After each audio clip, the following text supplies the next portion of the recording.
হর হর মহাদেব বন্ধুরা, সামনেই আসতে চলেছে মহাশিবরাত্রি কবে পালন করবেন তাই নিয়ে প্রচুর বন্ধুদের মধ্যে আছে সংশয়। আজকের এই ছোট্ট ভিডিওটিতে আমি আপনাদের বলে দেব মহাশিবরাত্রির পূর্ণাঙ্গ সময়সূচি। মহাশিবরাত্রি পড়েছে আগামী রবিবার দিন 15 ফেব্রুয়ারি 2026 বিকাল 5:04 থেকে চতুর্দশী তিথি লাগছে। চতুর্দশী থাকবে 16 ফেব্রুয়ারি 2026 বিকাল 5:34 পর্যন্ত।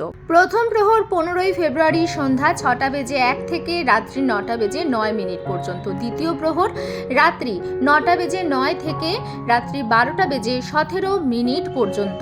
তৃতীয় প্রহর পড়েছে রাত্রি 12:17 থেকে ভোর রাত্রি 3:25 পর্যন্ত এবং চতুর্থ প্রহর পড়েছে 16 ফেব্রুয়ারি ভোর 3:25 থেকে সকাল 5:34 পর্যন্ত।